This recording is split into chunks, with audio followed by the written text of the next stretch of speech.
hot putting my thing up. Welcome back. We have Amy Clark and Chris Weiche, and they're from the RiverLodge Assisted Living. This is a new facility in the Mountain Home area. Tell us about that. We're brand new to Mountain Home. If you know where the shed property was, anybody that's from Mountain Home knows where the shed property, that we actually purchased that property. Okay. And it's kind of catty corner from the Ultimate Ford dealership across, or in the same area as Supply Solutions there. So we have a 14-acre facility there that and that was newly built. It's been built. I was wondering what that was. Yep. I thought it was condos, but it's right. It kind of looks like What it. about the house in front? Is that part of it? That's actually our corporate home now. Well, I'm wondering, because I thought, who in the world's going to live in a house with a big thing like that behind them? I always love that house. Yep. That's where you guys are, huh? That's where we are. That's where we are. Actually, that's the corporate home. Our office is actually in the facility, but that's where I'm staying at the moment.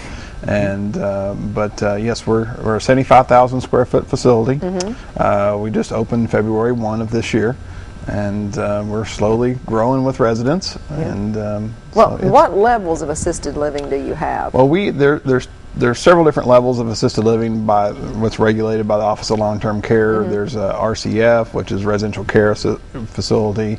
Then there's a level 1 and a level 2. Level 2 being the highest level of care that what can be provided for a particular resident. And we are level 2. So you're everything you have is at the same level. You don't everything we have at the same level, and it also is we're all one floor level. Also, there's no upstairs or downstairs or anything like that. But so as far as we've got 82 rooms as far as our apartments, as far as capacities.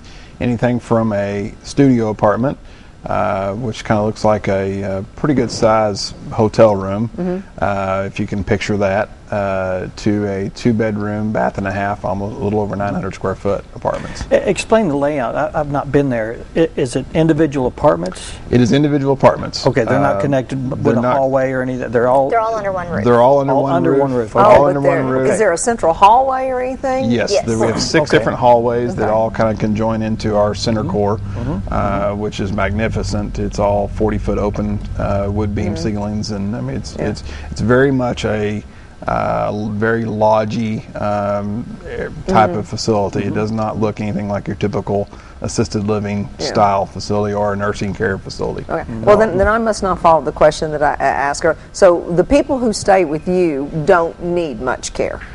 Some of them don't, and some of them do. Some of them do. Right. So it's going to vary. It's going to vary. So you do have the kind where people really don't need any help. They're just not comfortable living completely alone, right? Exactly. Where you have we call those independents. Those are independents. But then you also have the people that require someone like you, an RN, who's right there. Correct. Okay. And since we're talking about you are the director of care, is that right? Yes, sir. Yes, sir. So, explain your duties. I am responsible for the nursing staff. I make sure that I have all of the paperwork. I do all of the pre-screens for potential residents as they come in, make sure they're appropriate for our facility, get orders from the physicians. I pass meds sometimes. I have 2 residents that I'm in charge of their medicines, so I make sure they get those at the appropriate time as well. Do you have like ancillary facilities like therapy and or is it just those are outside services. Okay. So if a resident came into our facility and needed extensive, say, skilled nursing services or therapy, say physical, occupational, or speech therapy, then we would contact a home health agency to come in, and we try to be very proactive with our residents. So when they first move in, we're going to call a home health agency of their choice and get them set up with home health. They'll come in and do kind of a meet and greet, see if there are any services that they could benefit from. If so, then they schedule a time to come out and admit them, and then they receive the home health services. Are some of those services on location? Will some of the staff come to your facility? The home health individuals will come in, and they can either do nursing services or the therapy services right there in their own apartment. So they don't have to leave and go somewhere else. And the apartments that are independent, you said you had 2-bedroom apartments? Correct. So those basically look just like any apartment anywhere else. Yes. Do your apartments contain motion sensors?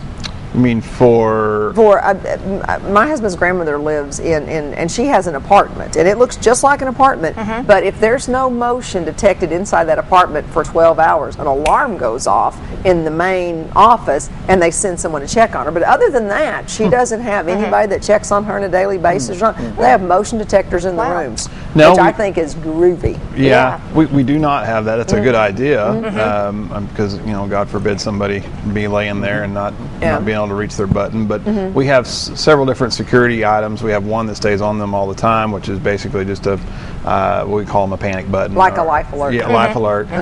We also have pull cords that are available in their bathrooms, and also there's a pull cord available in their bedroom area beside their bed. So there's quite a few options, and plus we have 24-hour nursing care there too. So if we don't see anybody for 3 or 4 hours, come to a meal, exactly, or something like that. They are checked on a regular basis. We try to promote independence as much as possible. We're not in on a regular basis unless a doctor's really asking us to, or we feel like there's a need.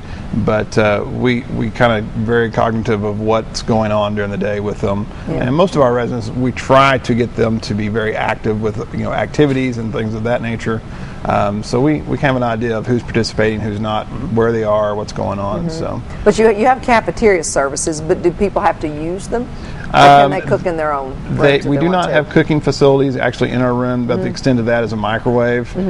We do a cafeteria style dining, and usually that's a big social event for all of them. It's usually the big event of their day, and it's a good time for them to get out of their room, and even the ones that aren't very social to go to activities and things, they look forward to meal times for definitely.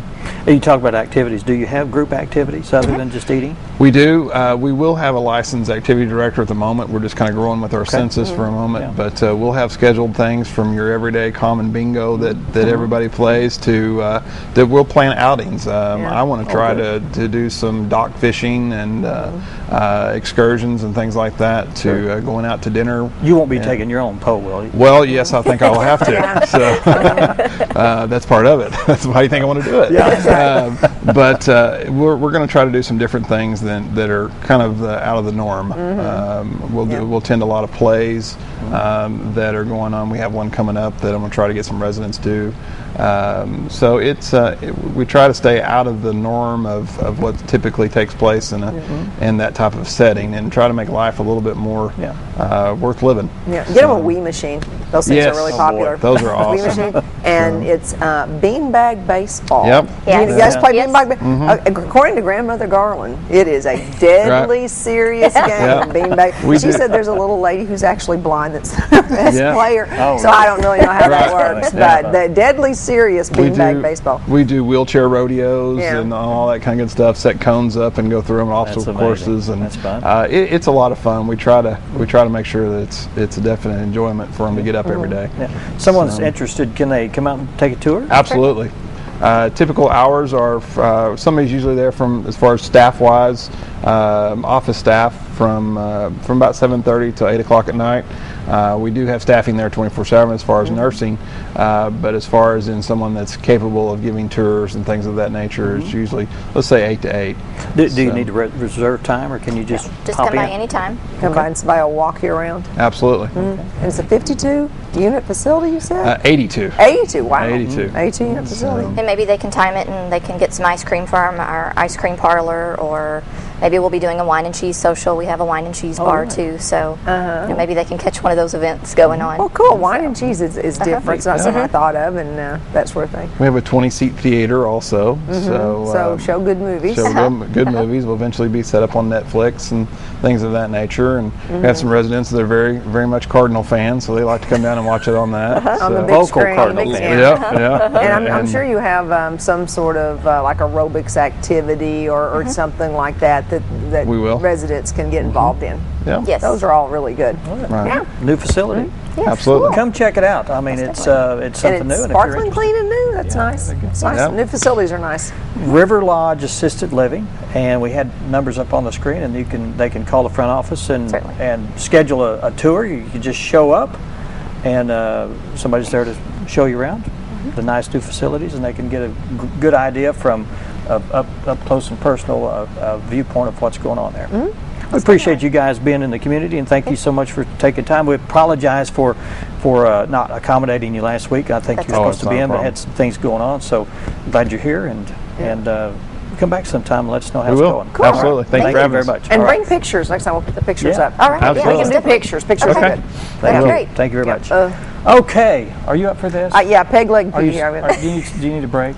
No, I've got a nurse here. I'm okay. I'm okay. I have a nurse. We'll take a my break, eye's about to- and we're going to do our pet of the week with Mary Ann Sherman. Matilda's here. Matilda's here. Matilda's here, folks. Stay with us. Yeah.